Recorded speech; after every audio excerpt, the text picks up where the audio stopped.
हरे कृष्णा, राधे राधे। स्वागत करती हूँ आप सभी का आज के इस वीडियो में। तो सबसे पहले तो आप सभी को जन्माष्टमी की बहुत बहुत शुभकामनाएं।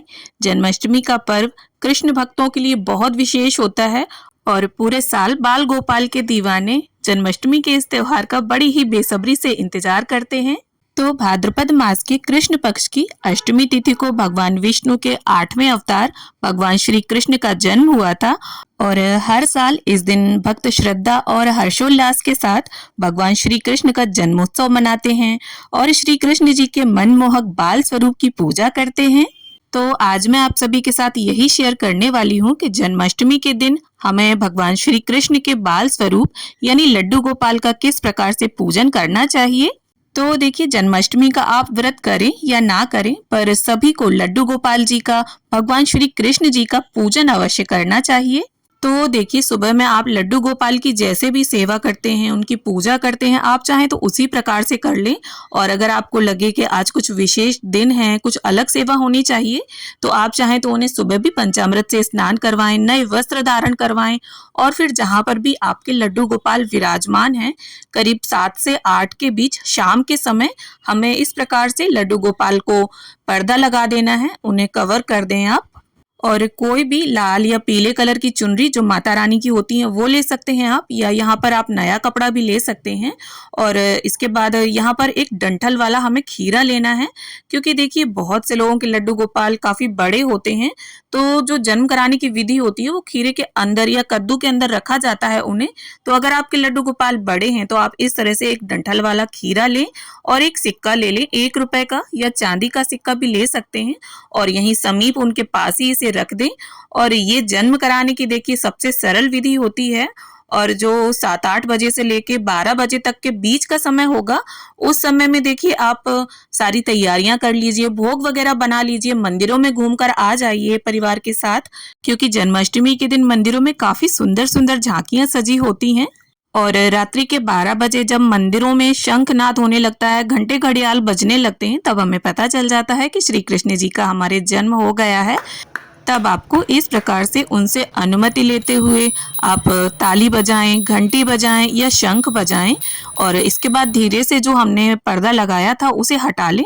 अब इसके बाद ये जो खीरा डंठल वाला हमने लड्डू गोपाल के समीप रखा था, इसे हमें काटना है और इस सिक्के की मदद से ऊपर डंठल वाला हिस्सा हमें खीरे से अलग करना है, और इसे नाल छेदन या नाल भेदन की क्रिया बोला जाता है। तो इस तरह से क्लॉकवाइज सीधे हाथ के डायरेक्शन में हमें इसे काटना है, और चाकू या किसी भी धारदार चीज से हमें इसे नहीं काटना चाहिए। और इस सिक्के को आप रख लीजिए और ये जो डंठल होगा इसे अपने क्यारे की मिट्टी में या गमले की मिट्टी में दबा दीजिए, और ये जो नीचे का बड़ा हिस्सा होगा खीरे का, इसे परिवार के सभी लोग मिलजुल कर प्रसाद के रूप में ग्रहण कर लीजिए। अब हमें तांबा, पीतल, कांसा इस तरह के शुभ धातु की या तो थाली या प्लेट ले लेनी है, और अगर आप स्टील का बर्तन लेते हैं तो या तो पूजा वाला हो या नया हो। अब इसके बाद एक तुलसी का पत्ता हम रख लेंगे और फूलों का आसन देते हुए अब हम अपने प्यारे से छोटे से नन्हे से लड्डू गोपाल को स्नान करा लेंगे। अब इसके बाद देखिए हमें 1 लोटा शुद्ध जल ले लेना है और उसमें गंगा जल आप मिश्रित कर लें, और इस तरह से देखिए ओम नमो भगवते वासुदेवाय, ओम नमो भगवते वासुदेवाय, ओम नमो भगवते वासुदेवाय। लड्डू गोपाल को स्नान करवाते समय आप इस प्रकार से मंत्र जप करते रहिए। तो यहाँ पर देखिए मैंने पंचामृत स्नान करवा रही हूँ, 5 चीजों से अलग अलग मैं स्नान करवा रही हूँ, दूध, दही, घी, शहद, शक्कर। आप चाहें तो 5 चीजों को एक साथ मिक्स करके भी स्नान करवा सकते हैं। और देखिए जब आप स्नान करवाएं लड्डू गोपाल को तो बहुत ही प्यार से, बहुत ही कोमल हाथों से हमें ये सारी विधि संपन्न करनी है। जिस तरह से देखिए हम एक छोटे से शिशु के, एक छोटे से बालक के साथ सेवा का भाव जो रखते हैं, बिल्कुल उसी भावना से हमें लड्डू गोपाल की सेवा पूजा करनी चाहिए। तो सभी वस्तुओं से स्नान कराने के बाद वापस से शुद्ध जल से हम उन्हें शुद्धोदक स्नान करवा लेंगे। देखिए कोई भी चीज लड्डू गोपाल पर लगी नहीं रहनी चाहिए, इससे हमें दोष लगता है। और इसके बाद देखिए हम लड्डू गोपाल का अच्छे प्रकार से अंग पोषण कर लेंगे। तो देखिए यहाँ पर एक चीज मैं आपसे कहना चाहूंगी कि अगर आप भी लड्डू गोपाल की सेवा का आनंद लेना चाहते हैं और अभी तक आपके घर पर लड्डू गोपाल नहीं है, तो जन्माष्टमी के दिन से अच्छा कोई दिन नहीं होता। उन्हें जन्माष्टमी के दिन अपने घर पर लेकर आइए और लड्डू गोपाल की सेवा का अद्भुत आनंद प्राप्त कीजिए। तो ये जो जल है ये अब चरणामृत बन गया, तो इसमें से पुष्प आप हटा दीजिए और अगर जल ज़्यादा लगे तो थोड़ा सा जल आप निकाल लीजिए प्रसाद के रूप में, बाकी का तुलसी के क्यारे में डाल दीजिए। अब यहाँ पर देखिए, अगर आपकी इच्छा है तो सभी सामान आप उनकी ड्रेस, मुकुट और सारी ज्वेलरी वगैरह नई लेकर आए जन्माष्टमी के दिन। और अगर ना लेकर आ सके तो कम से कम एक ड्रेस तो नया जरूर ही लेकर आए उनके लिए। और इस प्रकार से आप देख सकते हैं हमारे लड्डू गोपाल तैयार हो गए हैं और कितने सुंदर लग रहे हैं। पास से आप देख सकते हैं उन्हें। अब इसके बाद लड्डू गोपाल को हम उनका मुकुट भी धारण करवा देंगे। और यहाँ पर देखिए मैंने फिर फूलों का आसन दे दिया है और यहीं पर हम अपने लड्डू गोपाल को विराजमान कर देंगे। अब इसके साथ ही लड्डू गोपाल का प्रिय मोर पंख उनके मुकुट में हम सजा देंगे। और देखिए मोर पंख भी आप हर साल नया लेकर आएं और ज्यादा नहीं लाएं तो एक मुकुट में लगाने के लिए तो लेकर आएं। अब पूरा श्रृंगार करने के बाद आप लड्डू गोपाल को दर्पण जरूर दिखा दीजिए। अब यहाँ पर जो लड्डू गोपाल का शीशा है उसमें सिर्फ लड्डू गोपाल ही अपना मुख देखते हैं, इसके बाद मैं उसे बंद कर देती हूँ। अब इसके बाद देखिए श्रृंगार करने के बाद, दर्पण दिखाने के बाद आप लड्डू गोपाल को काजल जरूर लगा दीजिए जिससे उन्हें किसी की नजर ना लगे। और इसके बाद सबसे पहले लड्डू गोपाल को हम शहद चटा देंगे। इसके साथ ही यहाँ पर देखिए अब हम एक शुद्ध देसी घी का दीपक रख लेंगे और उसे प्रज्वलित कर लेंगे। तो देखिए यहाँ पर मैंने बैलून्स से डेकोरेशन की है, आप चाहें तो मोर पंख से, लड़ियों से या फूलों से या मालाओं से भी आप डेकोरेशन कर सकते हैं। अब इसके बाद लड्डू गोपाल को हमने तिलक कर दिया है, गौ माता को और दीपक को सभी को हम तिलक कर लेंगे। और देखिए बाल गोपाल के साथ बलदाऊ जी की भी फोटो है तो उन्हें भी हम तिलक कर देंगे। अब देखिए जन्माष्टमी पर जो भोग होता है वो बहुत विशेष होता है, आप ध्यान पूर्वक देख लीजिए। जन्माष्टमी के भोग में पंजीरी और चरणामृत सबसे ज्यादा जरूरी होता है। इसके अलावा आप माखन मिश्री का भी भोग लगा सकते हैं। और साथ में देखिए जो भी आपने पकवान बनाए हों, खीर, पूड़ी, मेवे, मिष्ठान, जिसका आपका मन करे वो सभी प्रकार के भोग आप लड्डू गोपाल को आज के दिन अर्पित करें। और आप चाहें तो 56 भोग भी अर्पित कर सकते हैं। अब देखिए जो भी ऋतु फल हो उन्हें आप अर्पित करें। और देखिए फलों में आपको खीरा जरूर लेना है क्योंकि जन्माष्टमी के भोग में खीरे का बहुत अधिक महत्व होता है। और खीरे के साथ साथ जो भी ऋतु फल आपके घर पर उपलब्ध हो उन सभी का भोग प्रसाद आप चढ़ाएं आज के दिन। तो देखिए सभी भोग में तुलसी अवश्य डाल दें आप। और तुलसी देखिए थोड़ा सुबह तोड़ कर रख लें क्योंकि रात्रि के समय तुलसी को नहीं छुआ जाता। तो इस तरह से जो भी आपने भोग चढ़ाया है वो सभी भोग में आप तुलसी का एक एक पत्ता जरूर डाल दें क्योंकि बिना तुलसी दल के हमारे लड्डू गोपाल भोग को स्वीकार नहीं करेंगे। तो इस प्रकार से देखिए यहाँ पर तुलसी दल मैं अर्पित कर दूंगी लड्डू गोपाल को। और अगर आपकी तुलसी में मंजरी आई हुई है तो मंजरी वाली जो तुलसी दल है उसे आप प्रभु को अर्पित करें। तो जो भी भोग प्रसाद आप लड्डू गोपाल को अर्पित करेंगे तो इस बात का ध्यान रखें, प्याज लहसुन नहीं होना चाहिए उस भोग प्रसाद में। शुद्ध और सात्विक भोग आप लड्डू गोपाल को अर्पित करें। देखिए मैंने देखा है बहुत से लोग बाजार से केक, बिस्किट, कोल्ड ड्रिंक ऐसी चीजें लाकर लड्डू गोपाल को अर्पित करते हैं। तो आप कोशिश ये करें अपने घर की रसोई में अपने हाथों से शुद्ध और सात्विक भोग लड्डू गोपाल के लिए तैयार करें।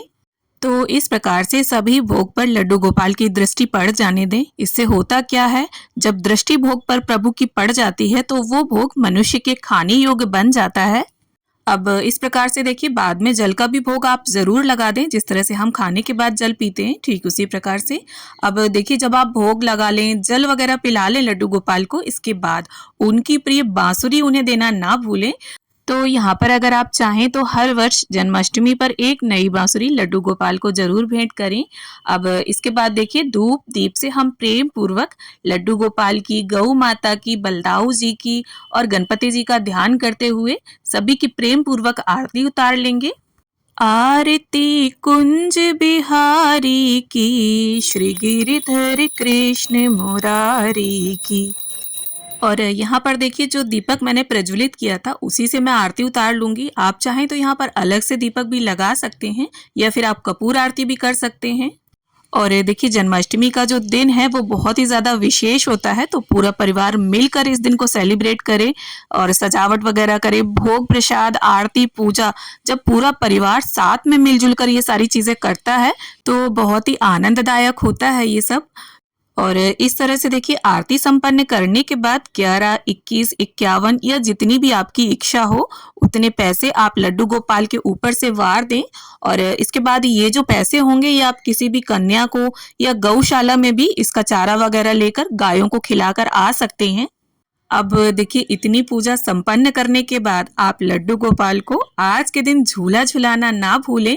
तो इस तरह से देखिए मैंने अपने लड्डू गोपाल को झूले में विराजमान कर लिया है और अब बड़े ही प्रेम भाव से हम उन्हें झूला झुला लेंगे।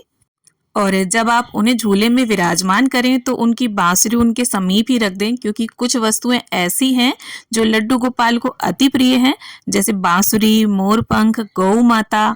और परिवार के सभी जन बारी बारी से झूला झुलाकर लड्डू गोपाल को झूले की सेवा जरूर दें। और देखिए अंत में हाथ जोड़कर लड्डू गोपाल से पूजा में रही कमियों के लिए क्षमा याचना कर लें और ऐसी प्रार्थना कर लेंगे कि लड्डू गोपाल की उपस्थिति सदैव इस घर में रहे और ये घर हमेशा खुशियों से भरा रहे। और देखिए इसके बाद ये जो हमने भोग प्रसाद अर्पित किया था, तो अगर आपका व्रत है तो इसी भोग प्रसाद को खाकर आप अपने व्रत का पारण करेंगे और बाकी का जो भोग प्रसाद है आप परिवार के सभी सदस्यों में वितरित कर दें। और अगर आप अपने पास पड़ोस में भी एक दूसरे को प्रसाद देते हैं तो इसे ढककर फ्रिज में रख दें और सुबह के समय में ये जो फल, सारा भोग प्रसाद जो भी आपको एक दूसरे में वितरित करना हो उसे वितरित कर दें। और अगर आप लड्डू गोपाल को शयन कराते हैं तो झूला झुलाने के बाद सारा श्रृंगार उतार कर उन्हें शयन करा दें और अगर शयन नहीं कराते हैं तो उन्हें सिंहासन पर विराजमान कर दें। तो इस तरह से देखिए जन्माष्टमी की पूजा हमारी संपन्न हो जाती है। तो जन्माष्टमी की पूजा विधि की ये वीडियो आप सभी को कैसी लगी कमेंट करके जरूर बताना और अगर वीडियो अच्छी लगी हो तो इसे लाइक करना, शेयर करना। और हम महिलाएं हिंदू धर्म के व्रत, तीज, त्योहार कैसे मनाती हैं, उनमें पूजा कैसे करती हैं, ये जानने के लिए चैनल को सब्सक्राइब जरूर कर लेना। तो मिलते हैं एक ऐसे ही अन्य वीडियो के साथ, तब तक के लिए happy Janmashtami to all of you.